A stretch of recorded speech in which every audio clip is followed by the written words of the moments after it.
Kom binne gaan saam, want wie weet waar, ons gaan kuier en inloer van hier tot daar. Kom binne gaan saam, waar die wind ons waai, is die wêreld te kuier lank toegedraai. En dis alles Pasella, kom jou haal, alles jy waar ook al, alles Pasella, kom jou haal, Pasella. See, sand en Pasella. Ons kuier in karaktervolle Kalkbaai, bewonder die argitektuur van 'n tempel in Durban. Candice, Roxy, Irshad, Dieter en Paul pas die nuutste swembroekmodus aan. En ons geniet 'n fees van musiek met Charlize Berg, Adam, Krushanda en Sekuhati.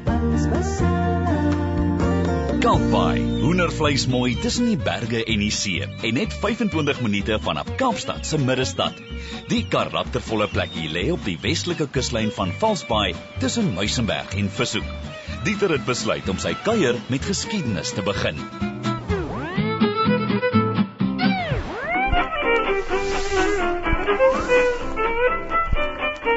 Kalkbaai se moderne geskiedenis begin toe die Hollandse Oos-Indiese Kompanjie in 1742 besluit het om hul skepe wintertyd in Simonsbaai te anker. Vanweë swak paaie het Kalkbaai 'n mini-hawe geword. Benodigdhede is per Ossewa na Kalkbaai gestuur en vandaar per skip na Simonstad.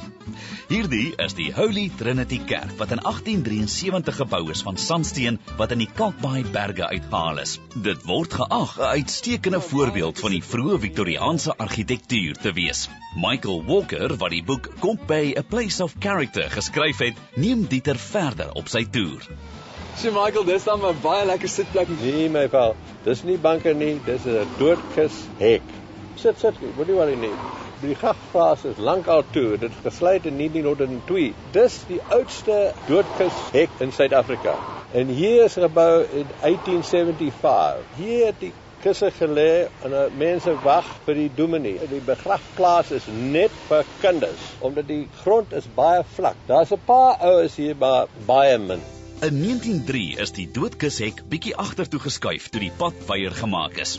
Die 1916 gebou was voorheen die Majestic Hotel. In die 1970s was dit 'n ouetehuis en daarna 'n tuiste vir gestremdes. Vandag is dit privaat woonstelle. Nou vir die NG Kerk. Daar's 'n interesting story van hierdie kerk wat ek jou nou vertel. Meneer Oret het die kerk gefinansier. En toe die met die opening het hulle vergeet om meneer Oret uit te nooi. Die predikant was baie bekommerd daaroor. Toe hy begin het 'n groot wind gewaai en die dak afgeblaas en dit land met op die spoorweg. Almal was vreeslik bang. En die dominee het uitgesê, dis die woorde van die Here, omdat julle mense nie Oret uitgenooi het nie. Van daardie dag af was meneer Oret uitgenooi met alle funksies, omdat hulle was bang dat dit sal weer gebeur. Wel, is soveel interessante stories. Ek gaan hierdie boek neem en verder verken. Kalkbaai het ook 'n blou teelroete. Dit het begin toe 'n kunstenaar deur die erfenisvereniging gevra is om historiese tonele op teels te verf, wat toe op geboue gesit is. Die ander kleurige teels op Kalkbaai Trading Post se muur is destyds spesifiek op poskantore aangebring. Die plek is in 1935 gebou as Kalkbaai se tweede poskantoor, maar vandag kan jy jouself verloor in sy inhoud. In hierdie winkel sal ek sommer baie goed kan koop. Wat van 'n poskaart? Ja, ek dink dit gaan lol om daai swaar stoel saam met my te dra. Nee, dit sal 'n bietjie te swaar wees vir jou. Maar jy weet, destyds het die mense daardie toonbank het vir hulle poskaarte geskrywe. Dit lyk ook vir my soos 'n oorspronklike toonbank. Ja, jy's reg. Soos jy kan sien, die naam is nog hier voor. En hierso, dis ook oorspronklik, dis waar die briewe en die poskaarte het hulle uitgeskryf hierso op daardie toonbank. En daardie tafel daarso, dis waar hulle die poskaarte en die briewe uitgesorteer het. En hierdie, dis die twee oorspronklike deure wat die mense gebruik het. Die blankes het daarso ingekom en die kleurling het hierso ingekom. Maar ek is baie bly dinge het verander. Ja, ek ook. Maar ek is amper klaar. Ek is bly mense gebruik nog poskaarte, want deesdae is dit net e-mails. Maar jy kan dit daar buite gaan pos en ons het 'n posbus daar buite. Ja, my neefie gaan dit baie waardeer. Mama Zelna. Bye. Kalkbaai het in die 1870s 'n gewilde vakansieplek vir rykes geword, maar die groot vooruitgang het gekom met die bou van die treinspoor. Moeilik om te glo, dis dieselfde straat. Hierdie foto dateer uit 1910 en hierdie is die treinstasie. As jy mooi kyk, sal jy sien daar's 2 skoorstene, want dit is eers gebruik as 'n huis. Die spoorlyn is in 1883 tot hier aangelê en dit is die enigste van die Kaapse spoorweë waar die stasiegebou voor die spoorlyn klaar was. Die 1911 Bathing Pavilion is vandag die Brass Bell restaurant, juis waar Dieter 'n spesiale inwoner van Kalkbaai ontmoet. Terloops, hier bly deesdae sowat 1000 mense. Ek kan verstaan hoekom jy mal oor die plek is. Ja, dit is 'n wonderlike atmosfeer en dit 'n groot nice geskiedenis, baie gesellig. Ons kom party nog ons baie so. Ek het jy's 'n paar ou foto's daarvan. Ja, ken jy die geskiedenis van die plek? Ja, so 'n bietjie. Wel, dit was eintlik in die begin 'n ou badhuis waar mense gekom stort het en nadat hy tee gedrink het. Toe was dit in 1936 het hulle toegemaak en 4 jaar na die tyd het hulle weer oopgemaak en is nog steeds die ou gebou hier. Hierdie is natuurlik ook een van die oudste kroë in die omgewing. Hoekom het julle juist besluit om jouself te vestig in Kalkbaai? 'n Vriend van my, Busy Bailey, wat die kunstenaar wat hier uitbly hierso en ek was eintlik op toer en hy het vir my vrou vertel van die huis en toe ek van die toer af terugkom het my vrou die huis gekoop. So. Maar oor tyd het ek baie mal geraak oor die plek. Jy was hierdie jaar nogal 'n besige man. Jy het 'n kunsuitstalling, 'n nuwe album en 'n baba. Ja, die kunsding, my vrou het gesê ek het 40 geraak, maar as jy dit nie nou gaan doen nie, gaan jy dit nooit doen nie. So ek het hierdie jaar my eerste kunsuitstalling gehad. En die nuwe serie is uitgekom en dan natuurlik het ek pa geraak. Ons gaan minder uit en jy slaap 'n bietjie minder. Ek weet nie wie is meer op sy senuwee as ek of my kind hier, weet, want dit is 'n hele nuwe experience. So dis wonderlik. Ja, ek is seker van hy's in goeie hande. Maar het jy nie 'n foto nie? Ja, ek het nog 'n fotootjie hierso. So 'n oulike maatjie vir ons dogtertjie. Ja, dis 'n bietjie vroeg vir dokter in my geval. Wel, daar's nog 'n klomp plekke wat ek moet gaan verken. Ek hoop ek sien jou gou weer. Kyk en geniet dit. Cheers. Met sy eetplekke en winkeltjies om van te kus en te keur, is Kalkbaai gewild by toeriste en kampenaars oor naweke. Die ou klipgebouetjie dateer uit 1913 en is destyds die Klipkantientjie genoem.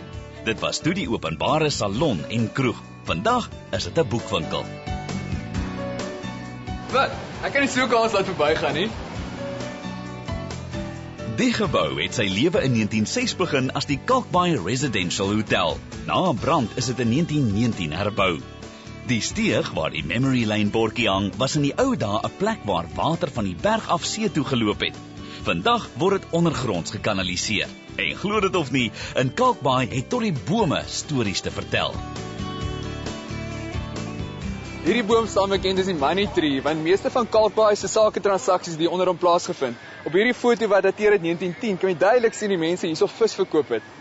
En daar is ons die polisiekantoor, maar hy is nie baie lank gebruik nie want hier was baie min oortredings. Kalkbaai as mini-hawe het net tot in 1795 geduur. Daarna in 1820, toe walvisse grootskaals gejag is, was 3 van die Kaapse grootste walvisstasies hier. In die middel 1840s het 'n Filippynse skip Valsbaai se visvoorraad ontdek.